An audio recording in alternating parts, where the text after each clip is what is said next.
What is going on, guys? It's your boy GRC. My lighting will not connect to my grill. How's everyone doing today? Boom. This is a good one. There's nothing but good vibes today. You want to know why, sirs? You want to know why? I just got off the phone with Chad Marks from Blood on the Razor Wire TV. And we're going to do a show tonight at 5:30 p.m. He's from Rochester, New York. He has a YouTube channel. He does consulting for legal stuff if you get in trouble and you need someone to guide you through that process. Chad Marks does a lot of that work. He was in federal prison for 16 years straight, and he's out crushing it harder than you are, you little dorks. Just kidding. I just love the guy, and I love his channel, and I can't wait. And I linked him up with Jimmy the Hexakin. I'm going to try to get them going on an interview. So that's a little quick tidbit for that. Just a little update. But what are we talking about today, Sam? And don't forget this, Sam. Uniswap NFT liquidity providing on Uniswap. I'm not going to forget about that, Sam. I saw that all over the place. Oh, snap. My man, Blood on the Razor Wire TV. You go right there and you give Blood on the Razor Wire TV a follow. He is doing the Lord's work. He's helping young men that don't understand what's going on in the world, that get caught up, not go to prison for 46 years before they're 16 years old. Okay, because they don't even know what way is up. We're trying, you know how we're trying to make things fair in the decentralized finance space? We're trying to get our freedom back in a sense. I think he's doing the same thing over there, but with real people, poverty-stricken, drugs, violence, guys, how much emotional fitness and all of these things come into our channel too when we try not to do these things anymore. We don't stand for these things anymore. We want to be productive adults 24/7 on this channel. At least we try until Sam puts panties on his head. So no, I was really lit up like a Christmas tree about linking up with Blood on the Razor Wire TV because frankly, I watched, passively some, but all of his episodes a little bit. And I really do. I really just like when people do work like that. It makes me happy. We're talking about SBF. Sam, I'm sure Sam didn't even look. SBF went all over the news yesterday, man. Have you seen the clip? Just nod yes or no. A little bit. Yeah, he's probably seen I've seen it a little too. I haven't really watched it, except I checked it for I did a body language check on it real quick with no sound. It's rough. I just went through it with no sound because I didn't want to hear what he said because I knew how bogus it was going to be. The dude stared at the floor the entire time. He is no longer in the realm of a human, but he is a robot of some sort. And we're also going to be talking about BitBoy today, Sam. I have been one of BitBoy's biggest critics. Why? Because when I started looking into crypto, he was getting paid by other grown men to shill things that went to zero over and over and over and over and over again. And now he's in the Bahamas acting like Reno 911 with his small little, acting like he's about to arrest a man who just went on the news. So guys, what BitBoy's trying to do is gain a larger audience from absolutely inflated nonsense. And we know a lot about that. And that's okay. Dude, that's fair game. Frankly, he's got a big team that probably does it for him, most of it. And but I want you to know that that's not where your intellectual Uniswap V3 liquidity providing, understand these pools, understand what's really going on, the mechanics. BitBoy's not going to help you with that. Okay, and that's not his job. He can do whatever the hell he wants. But I'm going to show people all his shills because, frankly, the video is hilarious. And then we're going to be talking about Uniswap NFT liquidity providing. Oh, my God. And Sam, SBF goes on the news. There's a run-up. GRC's not buying it. You already know what time it is. Crypto in the morning. Crypto in the morning. Crypto in the morning. Waiting on phone. Crypto in the morning. Crypto in the morning. Ready to take notes. Crypto in the morning. Crypto in the morning. Crypto in the morning. Waiting on phone. Crypto in the morning. Crypto in the morning. Ready to take notes. Smoking a blunt on my way to the gym. 11 a.m. and I'm already tuned in. Got me some hacks and I'm making a stake. Got me some heads on, I'm making it rain. Pay me some maxi and that's just in case. GymRatCrypto sent me to show you the way. D5 Pro. Crypto in the morning. Crypto in the morning. Crypto in the morning. Waiting on phone. Crypto in the morning. Crypto in the morning. Ready to take notes. Crypto in the morning. Crypto in the morning. Crypto in the morning. Waiting on phone. Crypto in the morning. Crypto in the morning. Ready to take notes.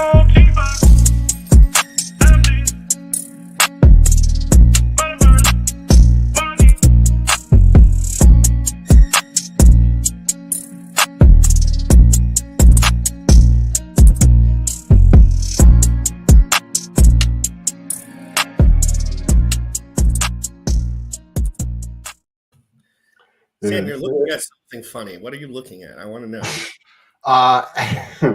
My phone. I was answering some He messages. just saw a Zen pool. He's like, 7% today. Zen pool, No, I'm Zen kidding, pool, I'm kidding. I did check the Zen pool though, and the liquidity is still increasing. It's been increasing for since I started paying attention to it. Sam, we have to talk about pleb shit today. I got to keep up with Big Boy. Okay. So I'm trying to SBF, go. SBF. I saw a little clip of the interview with like MSNBC or something like that. Oh man, that's hard to watch, bro. The dude's a scumbag. No, I don't even think. I think he's turned off. You know what happens when you like take Adderall or something 150 times in one day, and then have sex beanbag orgies in Bahamas all day long and leverage trade all day long. Sam, could you imagine what your brain would be under certain circumstances? I can tell you exactly what would be going on. Federal prison for Sam STOLT, because that no man can function with so much dopaminergic reward system failure. He's failing to understand as a human what he needs to do in order to be functional. At a minimum, me and Sam see it all the time. The smartest dude in the room, blood pressure the worst. We laugh. You know what I mean? When me and Sam look over each other, we're like, yeah, he's the GOAT, right? You can't even stop eating. What Never, like that would be an example in the scene. But people say SBF is like pulling off here is highlighting something very interesting that you can go through and very poorly manage a company. And that doesn't necessarily mean you're going to go to jail. So people who want to get rich, people who want to make money, you don't go to jail for bankrupting a company. You go to jail for doing other things, maybe criminal things, right? But if you just mismanage a company and you claim like ignorance, and even though you're supposed to have the wherewithal to be able to complete these things, the best way to probably scam people is just start a company that scams people, right? And then you can just have it be incompetence, and that's your thing. Well, the smartest dudes in the room, if you're going to be using like intellectual power and stimulus, it's generally going to end up being that way. Because frankly, people are so phony that people are so generally misled that if you don't really care about what you're saying, like I could see myself doing the same thing. Like, just like, dude, I don't care anymore. Can I just, no one listens. No one, after 10 years, 20 years, whatever fight you're fighting, and you have money. I don't see him going to jail. Oh, no, he's not going to jail. Oh, my God. He literally by the jail before he went to jail. What the fuck are you, like, go to jail? This isn't Martha Stewart, bro. This is like some ringleader, like Democratic friggin' SBF. Like, what do you lose? Like $9 billion in like a day or some shit like that? Like, come on, guys. He could buy the prison and his mom would probably rename it in his name. And just, and it was a joke, but that's literally like everyone, all the guys in jail that know the guards, for example, like it's all just baloney. It's all the government doesn't care. They're busy locking up people with 222s in a dime bag of crack for 40 years to deal with SBF's ass. You know why? Because they don't make money on SBF. How? What is he going to pay them? Like for a commissary? Well, but that's not even the thing. Who makes the money is the jails, right? Because they're private.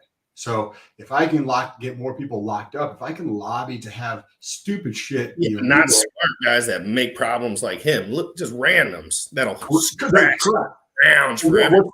What's going to provide me more income? I own a prison, or I own a bunch of different prisons. What's going to make me more money? Getting people like that locked up, or getting people, the masses locked up? Because what happens in the private prison system? If I can lobby to have rules changed, which then causes an influx of new customers to the prison, I can get more money from the government, right? So you have stupid shit, people being locked up for weed and dumb shit like that, because it feeds me, the business owner of the private prison. I get paid when I get more customers to come into my, right? If you own a store, you want more customers coming in. If you own a prison, What do you want? More customers in your Yeah, prison. and you don't want those annoying customers either. Sometimes they need to go and more of the other ones need to come in, right? Guys like me who love to talk about liquidity providing and how some of these whales make money in those systems. We don't need too many of those guys.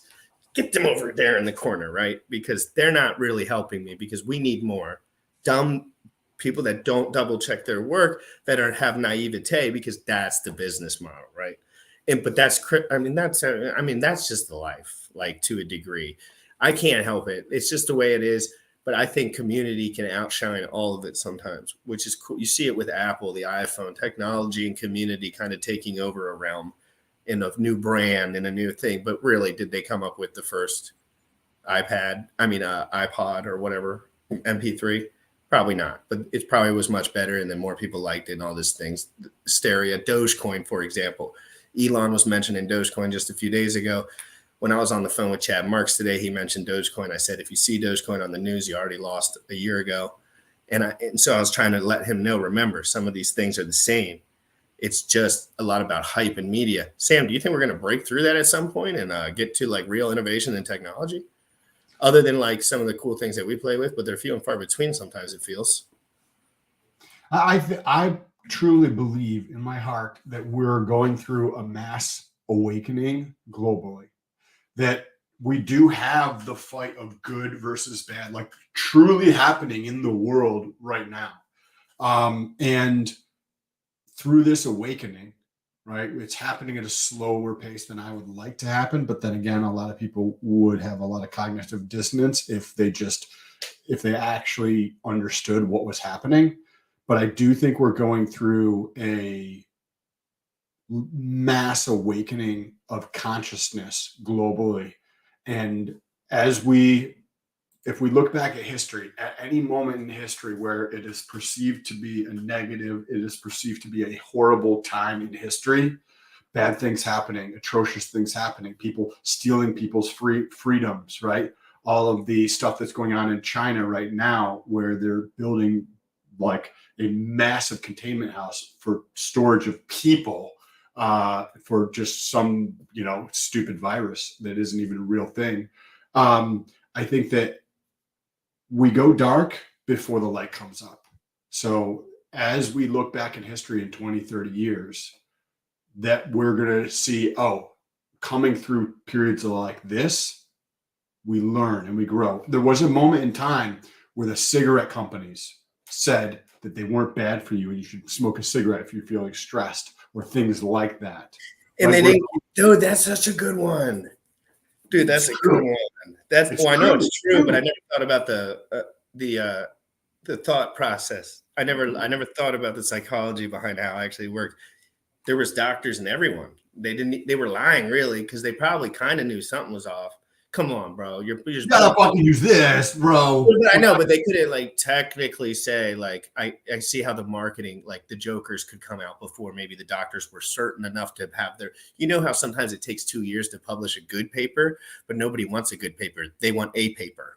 And that can be trouble sometimes. But like, I'm having such a good day today. Like, I'm sorry.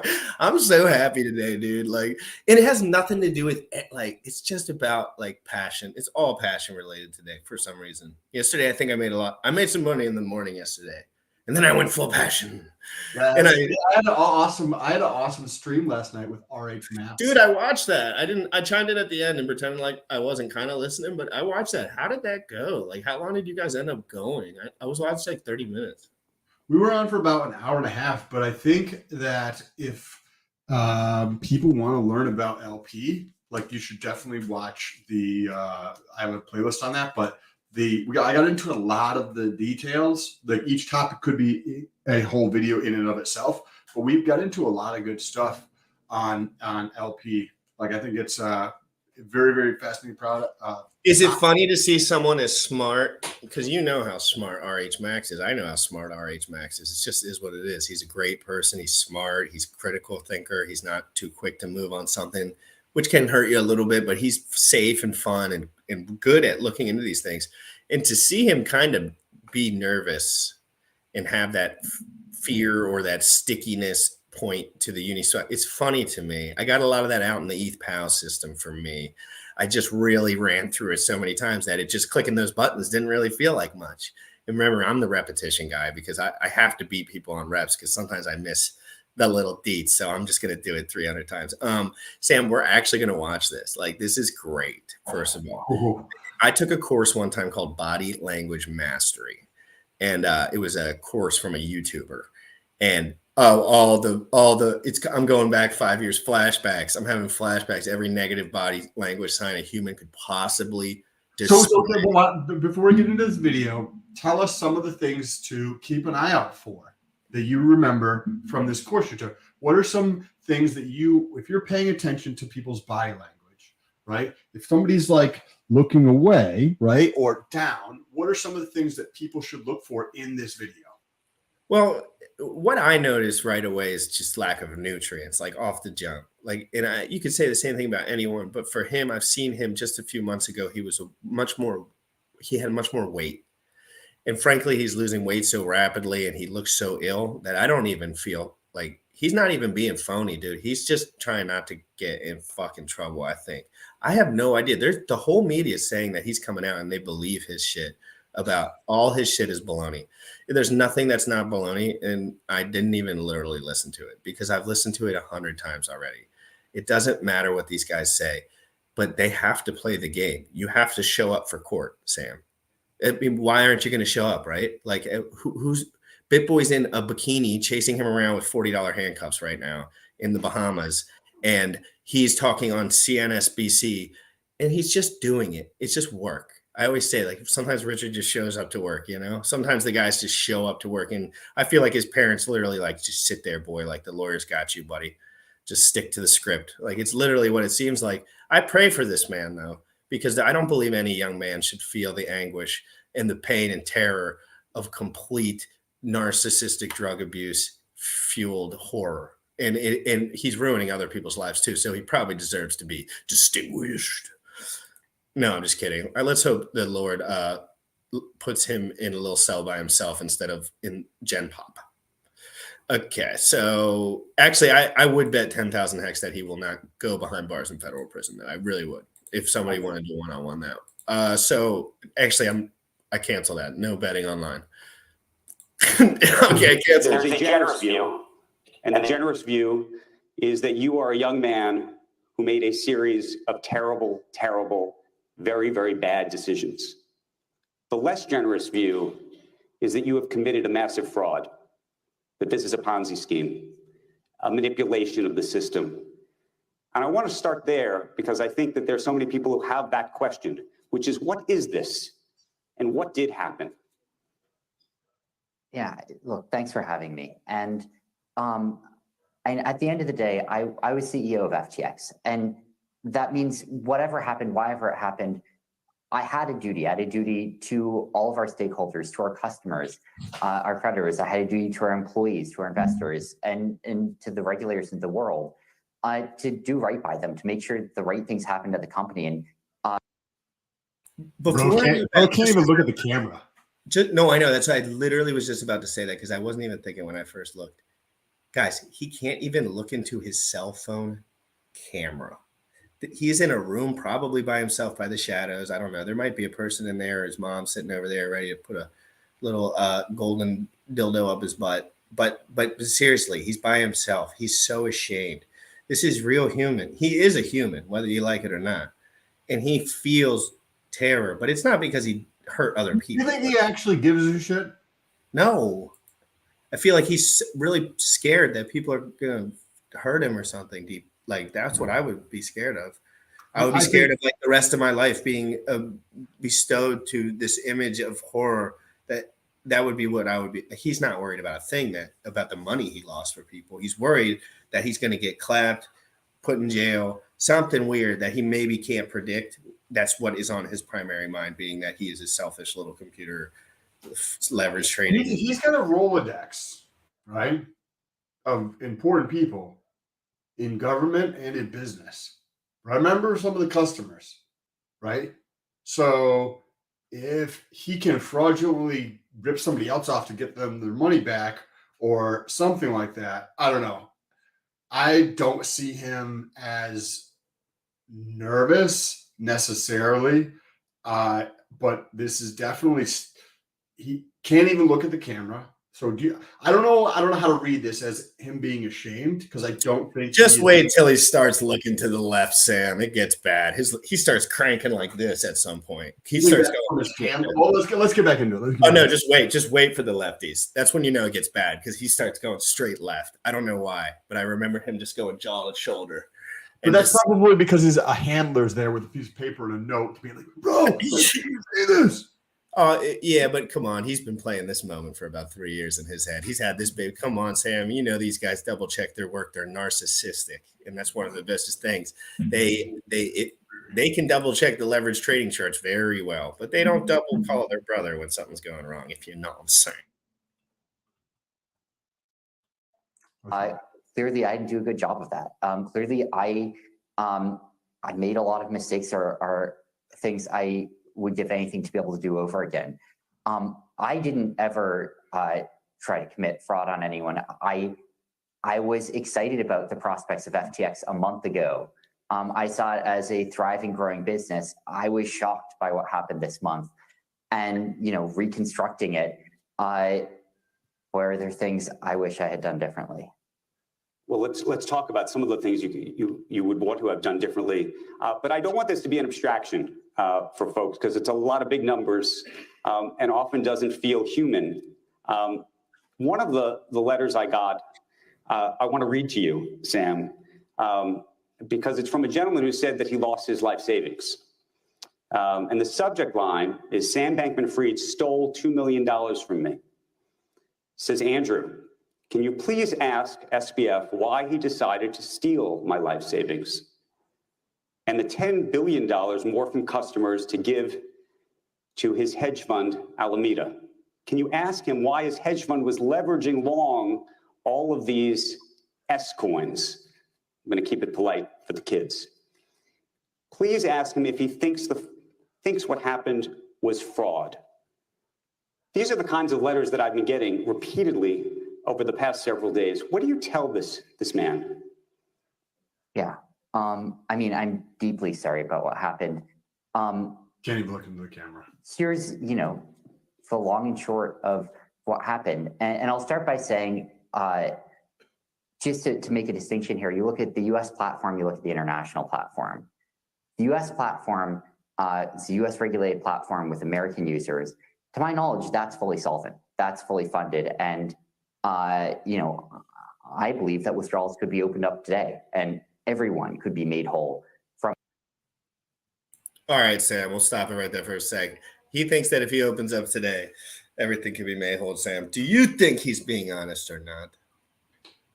I think he's being honest, because he's not talking about that. International rules are different, so you couldn't. The transparency you might have to provide to regulators in the United States, because of the transparency, limits some of the things you can do. One way to think about this is, if you have moss on a tree, right? Where does the moss grow? Right, the sun rises on in the east and then sets in the west, right? So the sun comes up, doesn't grow moss on that side. And then moss is an analogy for scummery, for degeneracy, for lying, for cheating, for fraud. It doesn't live in the sunlight, right? It lives behind closed doors where nobody can see what's going on. So when you compare this, you think about FTX US and FTX International. FTX US probably has a lot more requirements of reporting on what they need to put out, right? Documents that they need to be transparent about. You can think of transparency as the light on the tree, where yes, there is definitely fraud that happens in the U.S. financial markets. 1,000. That's all fun. But internationally, the rules are different. Well, that's the kimchi arbitrage. That's what all these guys got rich on. These guys know. Bro, did you see that creepy smile? Thanks, LP. He's talking about something, and then he talks. What do you think his just one or two sentences? His real intentions on this earth.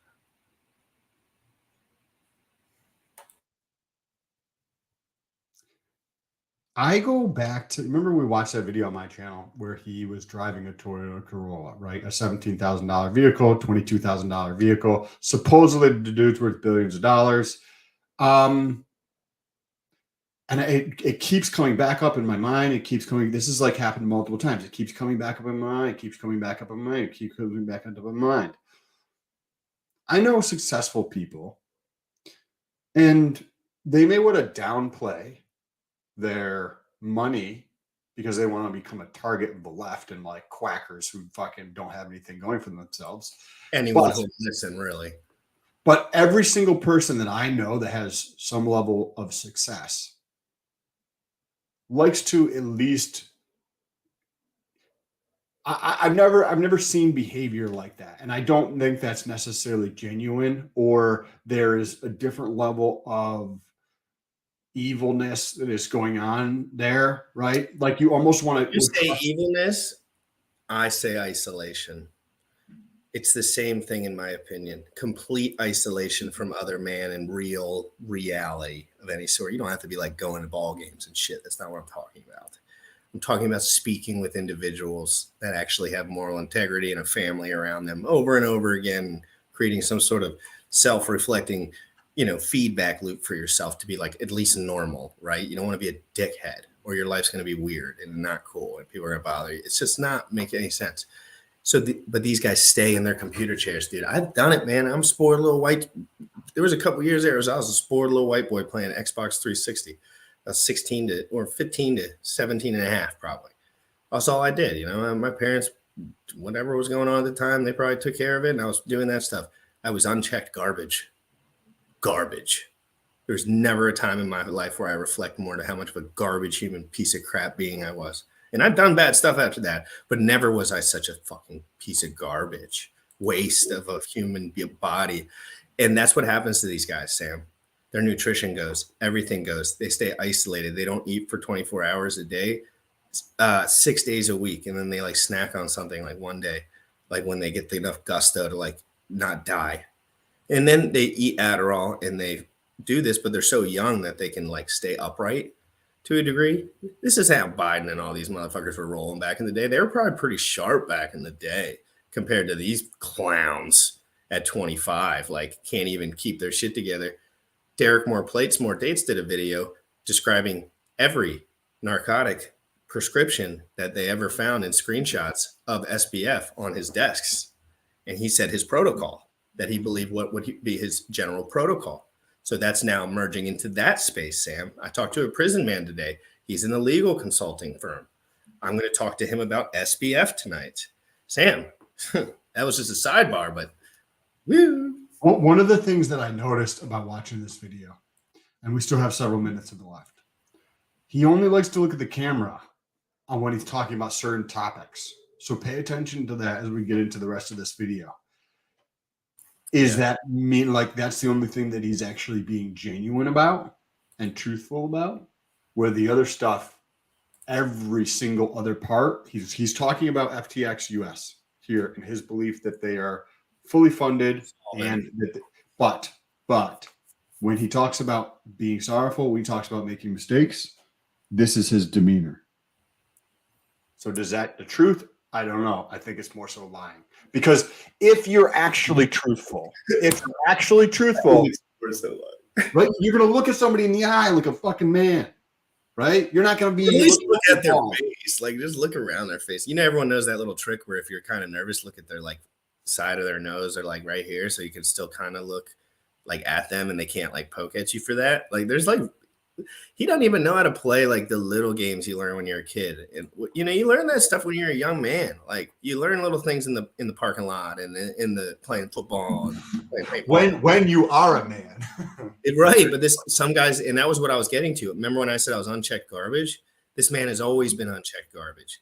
Some men, become that and go on and off, but this dude's never graduated from that.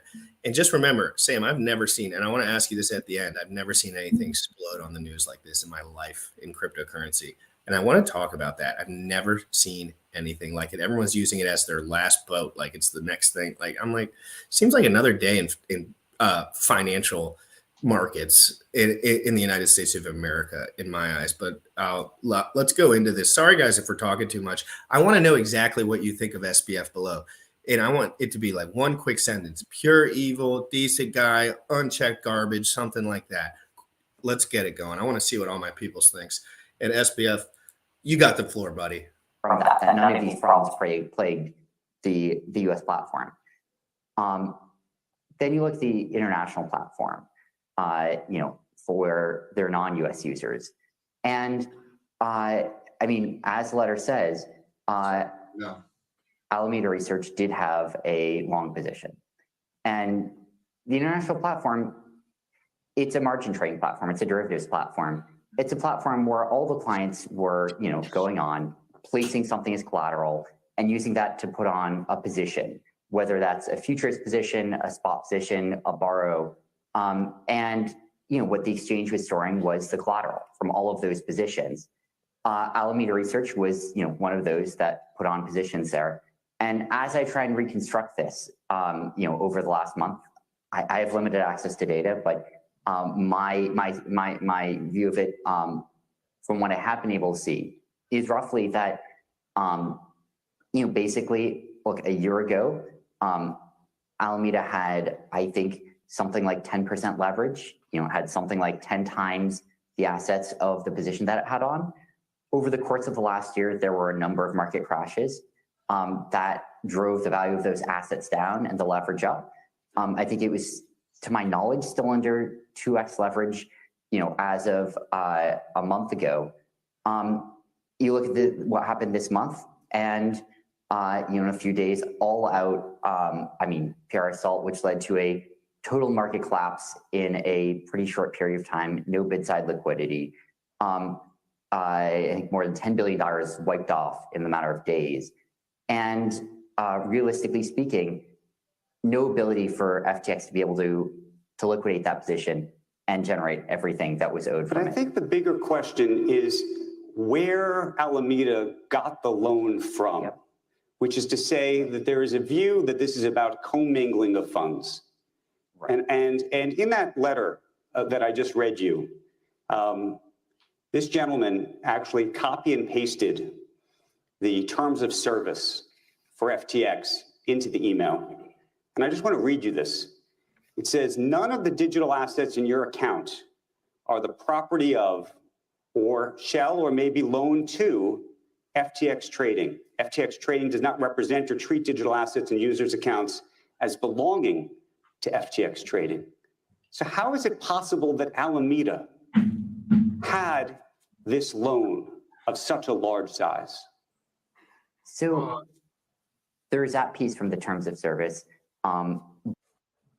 Anything up to this point you want to mention? Just anything tight like that your eyes are on when he's going through this? I mean, obviously it's, anything like funny. It's just ridiculous, dude. I don't even like giving this stuff attention. It kind of and that's why my next site, and me and Sam are doing this one day. We're not doing it anymore. All right. I'm going to do this all bull crap because everyone's asking, and it's kind of how things goes. But the point that I want to make about this show, and I don't think BitBoy Crypto is a bad person. I don't think that's fair at all to say. Like, I think that's. I like him. And Sam likes him more than me, and I don't dislike him at all. And I think grabbing a beer with him would be like a great time, and he would have good conversation and all that shit. But I don't like the flip-floppies. I was around. I'm going to fight my fights, all right? I remember when he shilled scam after scam after scam after scam. Then he said he wasn't going to do it anymore. My money's on he'll do it again when there's actual money involved in crypto. But again, I hope it's not true. So, but let's get – and then, SBF just tweeted. That's why I stopped it. He just said, expanding on deal book. Let me just pull it up rather than here. I got it right here. So – this just tweeted like 50 minutes ago, so this will be a good sidebar for the rest of the conversation. Sam, expanding on Dealbook. When I filed, I'm fairly sure FTX US was solvent and that all US customers could be made whole. He just said that. To my knowledge, it still is today. I was expecting that to happen. I'm surprised it hasn't. I'm not sure why US withdrawals were turned off. I wonder flipping why they were turned off. They were scared to death. Because there's more than likely the rules can change in bankruptcy, right? So if the normal order of things is left, right, and that could be in how the distribution of funds happen.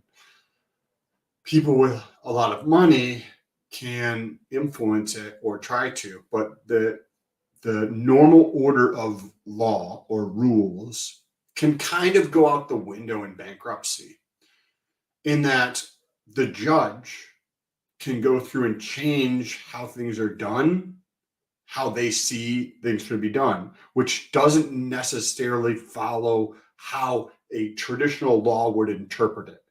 So when you go into bankruptcy, would you rather have more assets that you can utilize and however you want? Plus, think about this from a lawyer's perspective. If I earn a fee on the total amount of assets that are in bankruptcy, do I want more assets in bankruptcy or less assets in bankruptcy? Because I'm getting paid a fee on this entire process, right? Whether it's paid on the assets or it's paid on the complexity or the number of entities or some combination of all of the things above or the duration of this time. I want it to be as complex and as fucked up as possible because I'm the lawyer and that's how I make money, period. So I want that to be included in there, whether it's part of the deal or not part of the deal. I love that last point. I love that last point because the more you get into technical detail, the more you understand lawyer stuff. Like you're just like, they basically just read technical stuff and just beat you on the fact that they know it and no one else really does. Like, but they read it, right? Like they have to go through it. We got Ben Cohen. He hates hacks for some reason, but he's a weirdo, but he's really good with TA. How can someone only be fairly sure that their company is solvent? That's a great point. He said he was fairly sure, bro. That is so true. Like, you're not allowed to be fairly sure. That's funny. Anyway, let's get back to this video. There's only a couple minutes left, Sam. My God.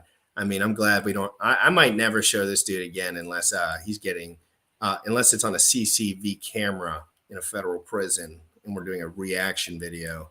I still don't see him going to jail. Though, no, I know. Like, I'm telling you, if someone had a gun to my head and was putting money on it, I'd say no jail. If you get, like Martha Stewart was a one-off, okay? Like y'all think everyone's a Martha Stewart? No, like this dude's not Martha Stewart, bro. She was on a cooking show, bro. So this dude lost $9 billion one day. So let's get back to this. This is a great show, great time just talk and have everyone in here. I want to know your thoughts, guys. And really quick, I am doing a show with Chad Marks from Blood on the Razor Wire TV tonight at 5:30 p.m. I am going to be donating him some money. I don't know how much. It probably won't be a lot compared to what other people donate. And I am going to try to set something up, and I don't give a shit if anyone does it. I've just talked to this guy for the first time this morning in my life. But he was in prison for 16 years, and he has these twins, and I think he saves 5 to 50 young men from death per day. Death. From going to jail by telling him he gives these videos on these nuanced points of when you're young, what you cannot be doing, or they'll just lock you away forever. And he gets some of these kids that have cell phones, have YouTube, they gives them some info. And I really appreciate that. So I'm going to be like doing something. Again, producer Bullish has been out. I'm going to set all that up for later and try to get something going. No promises about anything. I'm just trying to be nice. And this is something I would like to put my energy towards. So, while in a time like this, when SBF's scamming everyone, it's almost Christmas time, like $50-$100 can help someone a lot more than me. And some people are really doing a great job, in my opinion. But there were a number of other parts of the terms. There's a number of other parts of the platform on top of that. There is the borrow lending facility, where users were lending billions of dollars of assets to each other, collateralized by assets on the exchange. You had obviously futures contracts where there are leveraged positions on. Now, of course, all of this, it's meant to be the case that these are positions where FTX could, if it needed to, margin call those positions and close them down in time such that it would cover all of those, all those shorts, all those liabilities. Obviously, that wasn't the case here, and that's a massive failure of oversight, of risk management, and of diffusion of responsibility from myself running FTX. But just make this very straight. Was there commingling of funds? That's what it appears like. It appears like there's been a genuine commingling of the funds that are of FTX customers that were not supposed to be commingled with your separate firm. I didn't knowingly commingle funds. And again, one piece of this, you have the margin trade. Watch how fast he slipped that word in. It helps We'll you. go back 10 seconds so we can get it. I will. It helps you subconsciously. If you say something really quick, if you're a very anxious person and you spit something out really quick, sometimes you can hold your chest up just long enough to spit that little half a second word out. Because God knows he's not going to say any detail after that. That was the quickest apology or whatever reiteration he just said. I'm going to bring it right back. We might have to do it once more after this. Too slow-mo. See if he actually gets a whole full second on it. Supposed to be commingled with your separate firm. I didn't knowingly commingle funds. And again, one piece of this, you have the margin trading. You have, customers borrowing from each other. Alameda is one of those. I was frankly surprised by how big Alameda's position was, which points to another failure of oversight on my part, and failure to appoint someone to be chiefly in charge of that. But I wasn't trying to commingle funds.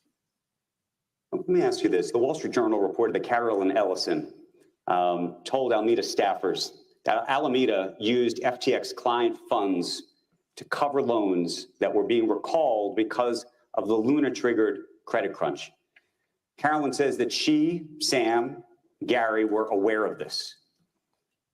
How do you square that with what you originally said over Twitter, that this was an $8 billion accounting mistake? So I'll point to two things. And first of all, obviously, I don't know what anyone else is thinking here. I can only talk about it from what I know, from what I knew. And a lot of this is reconstructing it over the last month. I have limited access to data, but what it seems like happened.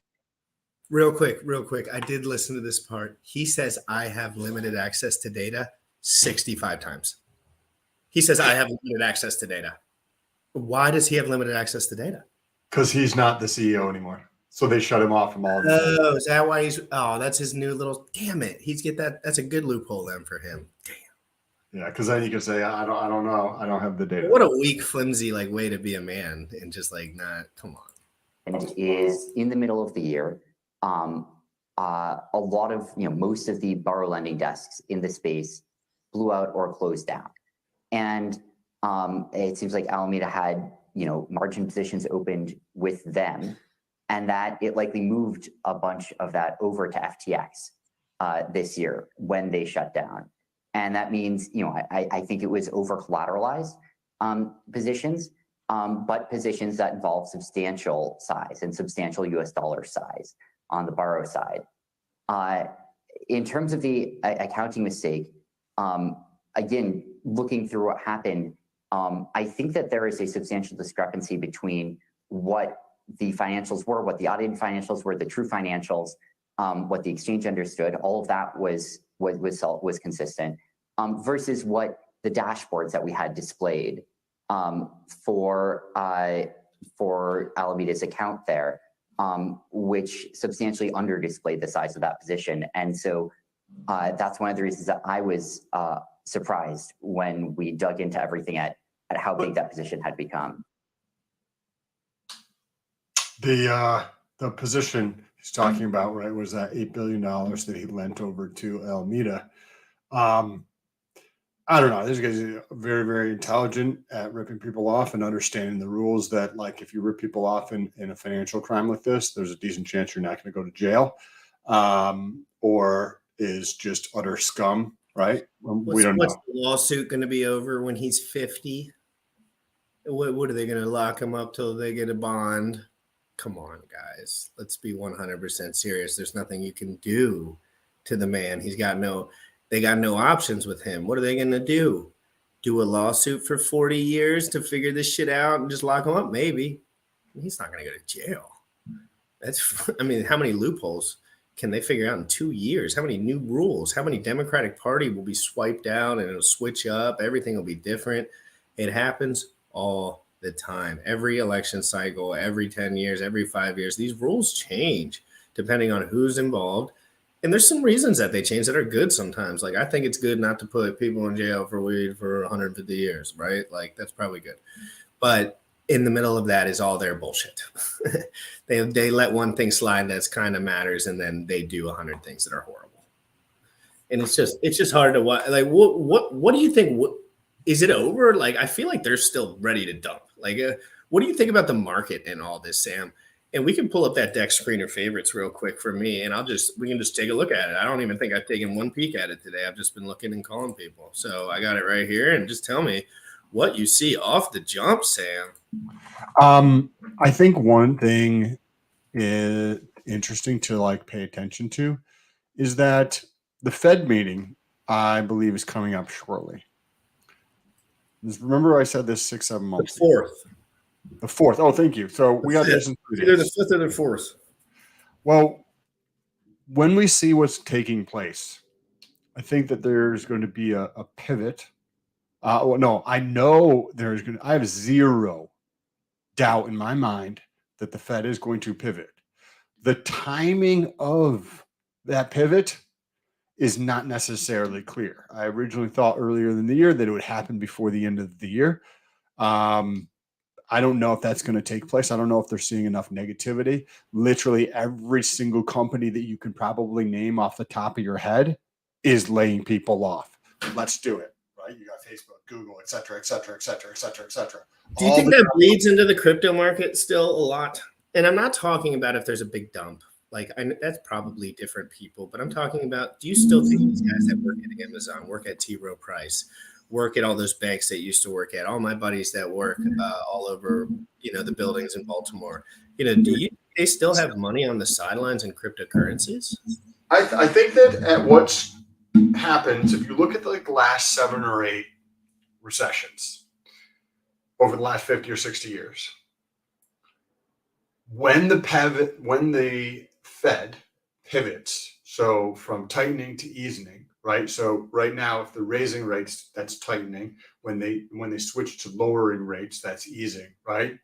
So I am behind you. Introduction got me out. Sweet. So as the Fed does this pivot, what happens? If you look at the last 7 or 8 recessions across the board, stock market has tanked, right?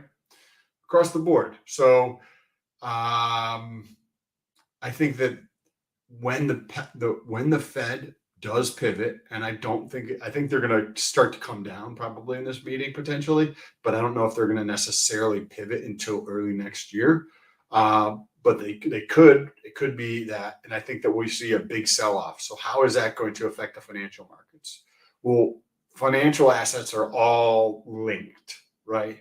All financial assets. There's plenty of research that shows this, where even if you think it's not correlated, when enough of something happens or any type of abnormal thing happens, correlation automatically increases, right? Because everybody thinks the same. And what is the market? It is people's fucking minds. So I think it's a little immature too in crypto. Like you see people's minds, it just always over pumps, even when things are narrow. Like people were texting me, "Oh my God, Sam, you would have laughed so incredibly hard."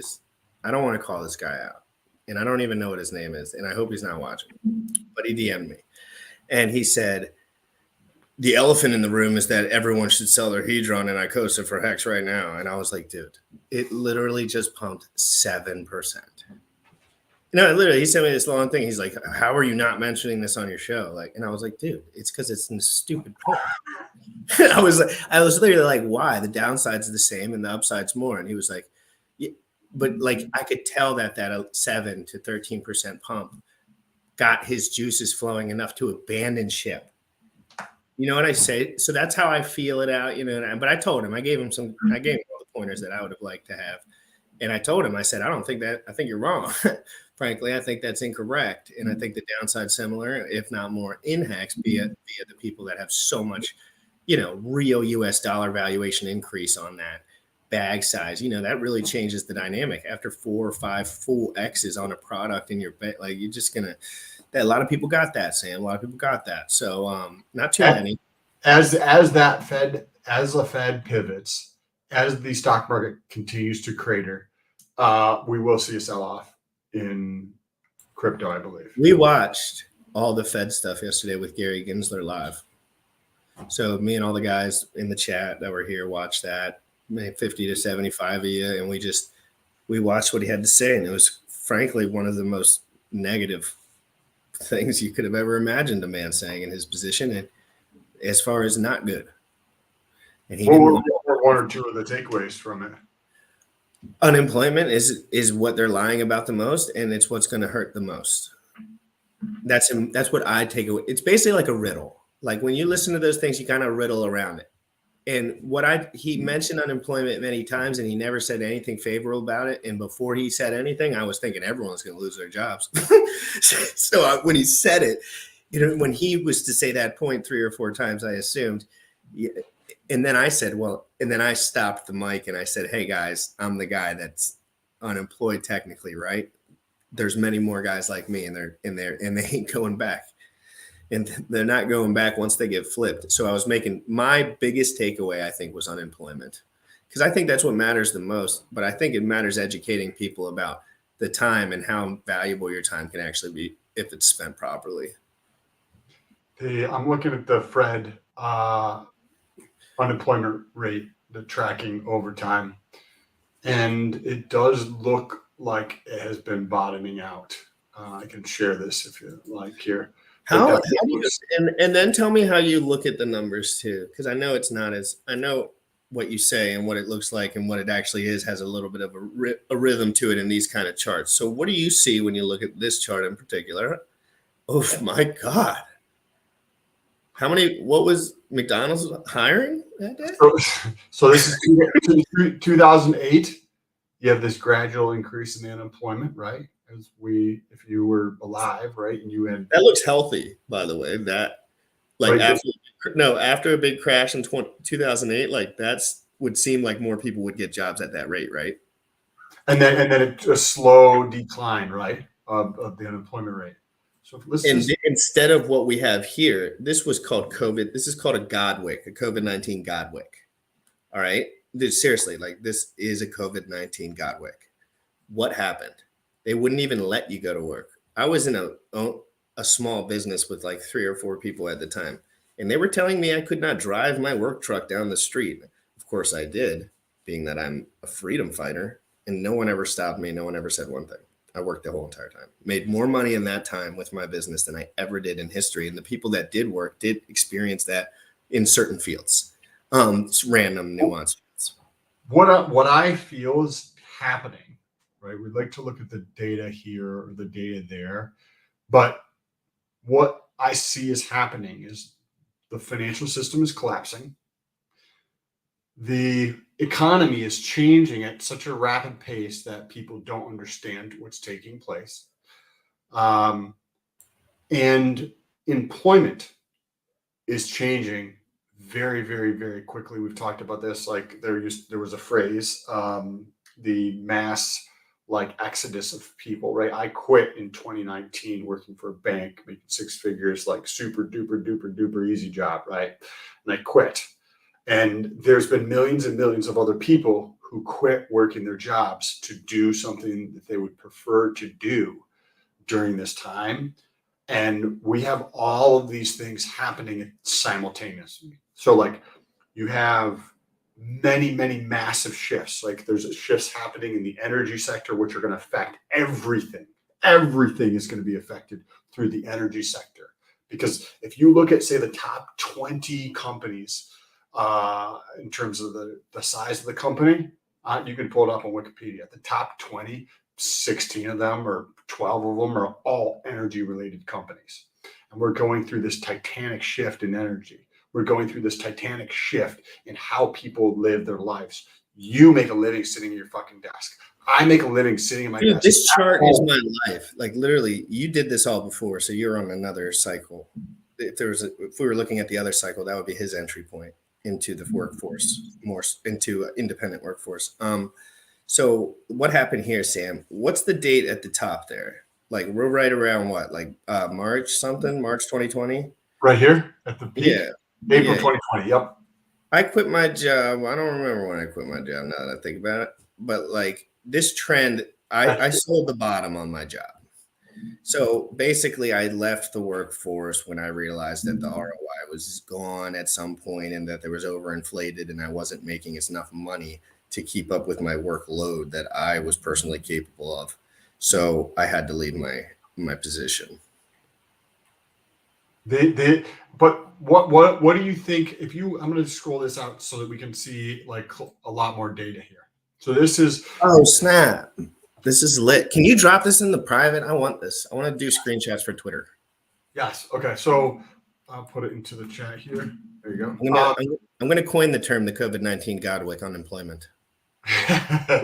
So what do we see as things come down, right? They'll like bottom out and then they start to slightly creep up. It's hard to see right here. You can see it sat sideways for a little bit and then went up, right? Over here, you see it sat sideways and then went up for a little bit, right? In most of these circumstances, which is all different than over here. But when we zoom in really close, right? When we zoom in really close to here, it looks potentially like this is really starting to creep back up again.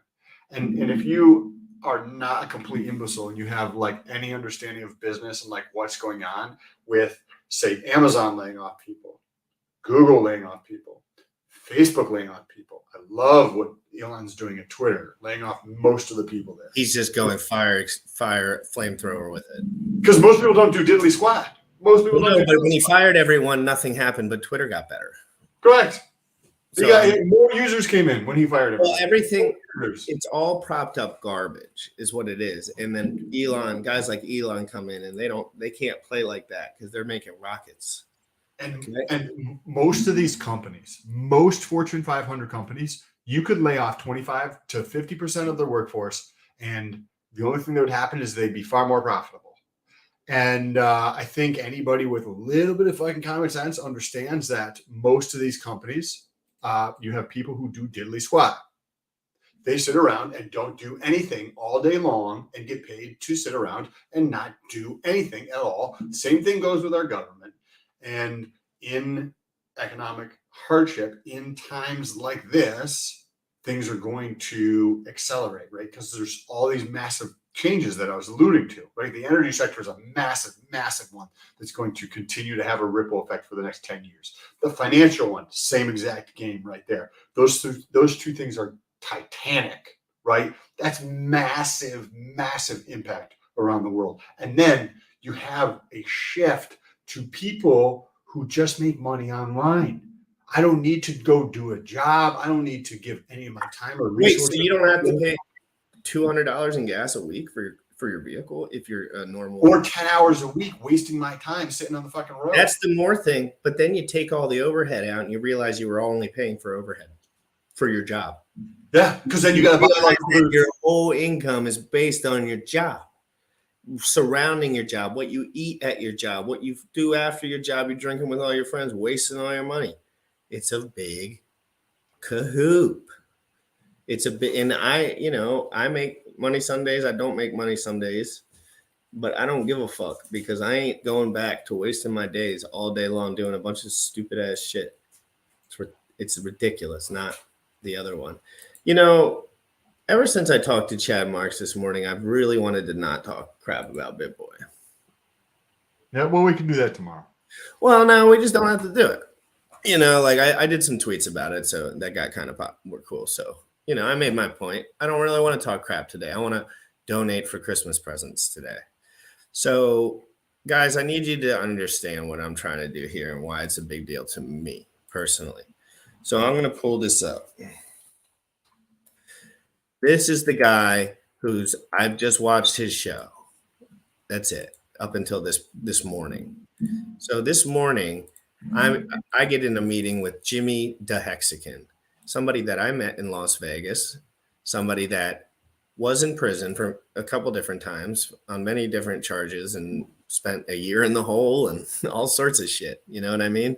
So I know a guy that does interviews with guys that have awesome prison stories. He also happens to be from Rochester, New York. That's where Sam's from. Now, Sam, he mentioned that he was from the city where the broke ass people are. Is that where you're from or the burbs? What, like, I was I'm from the burbs, but I did live in there's this one street that I used to live on called Thurston, and Let me write it down. Let me write it down. it's by the airport, which is not a good area, right? It's just not a good area to the point where. Were you living on your own at that point? That was probably one of your first places. No, it wasn't the first place. This wasn't the first place, but it was one of the places where the rent was $175 a month for everything. And so I'm dude, what a steal. I just want to fuck girls at this point, right? So all I'm doing is like, it's a revolving door, girls. That's the only thing I'm focused on. So we're putting together a party, right? Because it's just all dudes living in the house. It was a party regularly. I work all day, and then I come home, right? And I drive home, and I pull in, and then we're getting things lined up to have people start to come over a little bit later, maybe around 8 or 9 o'clock. Some closer friends start coming over, and then we're just having an influx of people from there on out. And around 6 o'clock, we get a knock on the door, and it wasn't just like hey, I'm here. It was a knocking on the door, and it was the SWAT team. What? Several guys there, full riot gear, masks on. They got their guns, and they're like, "Oh, hey, there was a shooting right on the corner. We actually had to put up this is a crime scene across the road where I was living, and this type of stuff was regular occurrence." So in Rochester, there's definitely like some really sketch areas that you don't want to go to, and then there's like the burbs and other areas, but that's everywhere. You ever go back up there? I do, yeah. I'll probably maybe the next time you go up there, and maybe we could just Airbnb it, and then I can actually meet Chad Marks or something, and then maybe we can all do, because I'm telling you, dude, there's this huge wave of people coming out of prison with like huge knowledge about YouTube and the internet, DeFi proof, learned about cryptocurrency in there. I'm telling you guys, I'm quick to this stuff because the only reason I'm quick to it is because I lived in a halfway house for a while, and a lot of the guys that I lived with, frankly, I lived with them for very long times, and they told me all funny, crazy, wild stories about prison, really, and other stuff, and it always made me scared. I was always scared. I was always like, but that scaredness made me a little good boy sometimes. So I was like, hey, if I listen to this before I go to bed, this would probably be beneficial for my career in the future because this is scary shit. And Chad Marks went 16 years straight, out for a year and a half, and he is, almost 100,000 on YouTube, has a consulting firm, has baby twins that just came out. So he's really just, and I want to help his people because he does like little donos for people, but I also want to help him personally. So let me pull this up real quick before we go. This is the channel, Blood on the Razor Wire TV. As you can see, Philly's most savage kingpin. He's probably doing an interview with Philly's literally most savage kingpin. Like, this is what he does every single night. Like, he brings these guys in, and this is not a game. This is not a joke what these boys talk about. And if we go to his most popular videos here, let's see what he's working with. Nice little channel. And let's go popular. We got burpees, 503. We got top 5 most dangerous and brutal federal prison gangs. That's my man Chad right there. He was in one of those brutal, most, you know what I mean? Like, he was right in there in the mix, and he tells all his stories. The most vicious booty bandits ever. That's a clickbaity one, but probably got good for the rating. So this dude still lives in Rochester, New York. He's in a position in his life where, he just got out of the pen for 16 years. So, and he's doing so much to help people. Instead of giving money to millionaires that lost 10 grand, why don't we give it to someone who saves people from dying all day, that have no idea what's going on in this world, and that are in drug-infested, brutal situations? That's what I stand for. Instead of pointing and staring at guys getting money for donations, you know what? I'll just stand up and do what I think is right. And then maybe the people that align with me will feel the same way. So, BitBoy, you got to pass today, buddy. You got to pass. And Sam's a big fan, by the way. And so am I, to a degree. but I And will. not that I watch his content, but the little bits I have seen, it seems like he has some ethics and some morals. So that's what I like, integrity. So 5:30 tonight, my channel, Chad Marks, is going to learn about cryptocurrency for 30 minutes, and we're going to be talking about prison for 30 minutes. I want everyone, including Sam, I promise you I'm prepping up. You're going to want to tune in. We're going to do 1 hour. It's going to be jam-packed with brutal prison stories and how I think we can merge and make the world a better place, because he has all this insight and all this knowledge and all these skills, but he doesn't understand this tech world. He doesn't understand this world that I've always lived in to a degree. I'm not the best at it. Frankly, I'm a stooge for them, but for him, I'm like, I'm like bullish to him, to me to bullish, So guys, I would really like if you tuned into that show, and I'm just going to drop the tweet. This one's important to me. It's on Twitter already. I dropped the tweet. If you have a couple, $10, $20, $30 and you want to do something, I promise you this is going to go to the right place, not going to me. I'm going to set it up. And let me just post this here. Sam, any closing words before we go? I know you had a couple amazing shows yesterday, and I hope you keep doing those. I was stoked out. I do. I definitely enjoy doing more of these. I'm working on putting out more content. I think it was a good show today. If you guys enjoyed it, make sure you press the subscribe button. You can check out the LP stuff. Maybe Pierre's. This would be an interesting topic for me to actually cover. I'm tagging you in on this one. I'm off the clock today. I got Chad Marks 5:30. Sam, I think this is the most incredible time for you to do a solo video to add to your LP playlist, because this is hot news. Dude, you think that ETH pump was for a reason? I'll tell you what the reason was. Look right below. NFT LP. Guys, I have Pokegon still locked and loaded, and I'm not afraid to get single-sided with it. No, if it's V3, though. So we're going to be earning fees on pictures. Guys, what an amazing, amazing world we live in. Please, please, please realize we have so much. And don't be afraid to ask for help if you need something, but generally you don't need shit. Just get back to work. So, guys, crypto in the morning every single day. Please retweet that tweet. It would mean a lot to me. It's not really super crypto related, but I am going to teach them about crypto every day at 11 a.m. Eastern, guys. Crypto in the morning.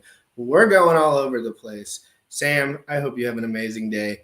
And if I think you'll talk to these guys too in the future. I'll get it all situated for us. But I'm telling you, dude, these guys are smart and they know legal stuff. Remember, we like to make businesses and stuff. Sam, I'm just saying, he wants resources. I know stuff. I'm just saying, guys, crypto in the morning every single day at 11 a.m. Eastern. You already know what time it is. Crypto in the morning. Crypto in the morning. Crypto in the morning. Waiting on phone. Crypto in the morning.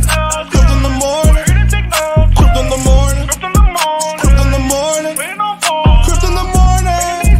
Crypto in the morning. We're here to take notes. Smoking a blunt on my way to the gym. 11 a.m. and I'm already tuned in. Got me some hex and I'm making a state. Got me some hedron, I'm making it rain. Pay me some maxi and that's just in case.